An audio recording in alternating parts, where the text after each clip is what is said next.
अधिकार राज यात्रा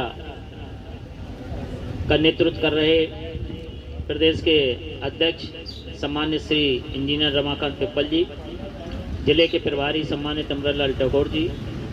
जिले 1 नंबर की पार्टी हो गई है और दूसरे नंबर की कांग्रेस पार्टी हो गई है और तीसरे नंबर की बहुजन समाज पार्टी। लेकिन बहुजन समाज पार्टी 1984 में बनी और कांग्रेस पार्टी 1885 में बनी, तो ये बहुत पुरानी पार्टी है।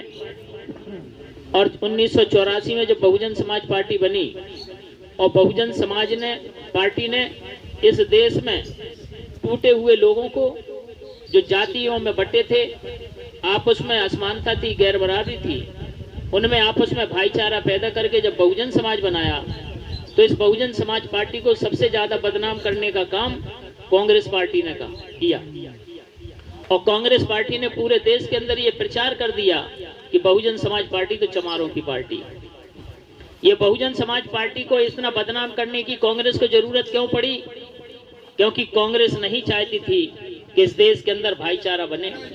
क्योंकि कांग्रेस का शासन जब आप उठाएंगे 1984 से पहले का, तो इस देश के अंदर साल में 365 दिन होते हैं और 365 दिनों का जब इतिहास उठा के देखेंगे 1984 से पहले का, जब कांग्रेस की सरकार नहीं, तो 400 दंगे होते थे। हिंदू मुस्लिम 400 दंगे होते थे। हर दिन किसी न किसी देश के किसी न किसी जिले में, किसी न किसी कोने में आपको कर्फ्यू नजर आता था। लेकिन जब से बहुजन समाज पार्टी आई, तो इस देश के अंदर दंगे होना बंद हो गए। और दंगे जब बंद हुए, क्योंकि दंगों का मकसद क्या था? इस देश के अंदर बहुजन समाज के बीच में भाईचारा ना बनना और उनको आर्थिक रूप से कमजोर रखना। क्योंकि जब दंगे होंगे तो जो अपनी फैक्ट्री बना के तैयार कर लेगा, उसकी फैक्ट्री जला दी जाएगी, और जिसके मकान बन जाएंगे, झोपड़े बन जाएंगे, तो उसकी झोपड़ी जला दी जाएगी। तो इस तरह साथियों पूरे देश के अंदर कांग्रेस के शासन में ये होता रहा। लेकिन ये परिवर्तन बहुजन समाज पार्टी बनने पर आया। तो इस देश में जब बहुजन समाज पार्टी ने पूरे देश के अंदर भाईचारा बनाया, उत्तर प्रदेश के अंदर हम सफल होने लगे। क्योंकि हमारा वोट कुछ ना कुछ ले दे के लिया जाता था।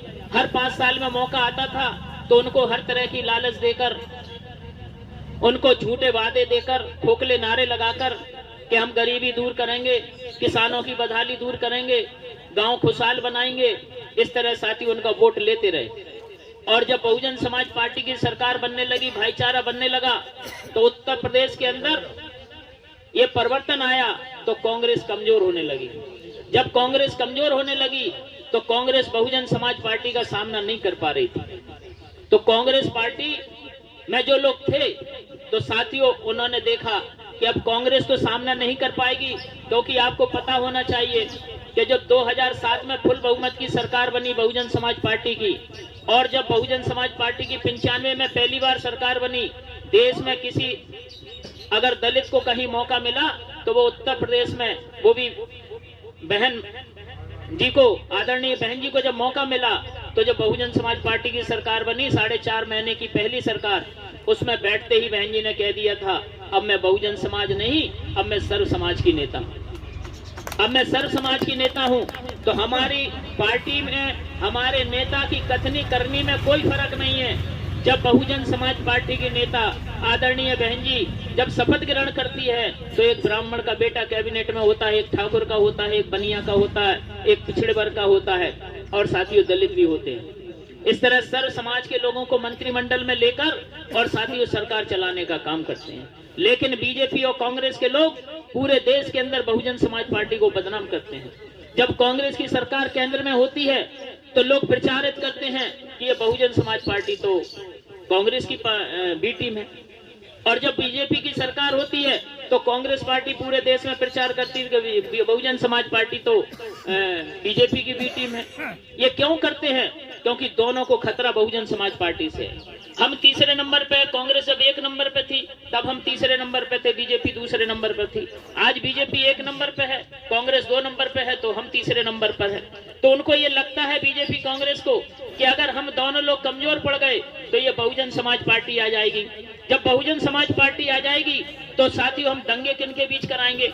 क्योंकि उत्तर प्रदेश में जब सरकार बनी तो चाहे साथियों मुस्लिम की जान जाए, चाहे हिंदू की जान जाए, जान तो जान है, चाहे मुस्लिम की जान हो, चाहे हिंदू की जान हो, अगर जान जाएगी तो साथियों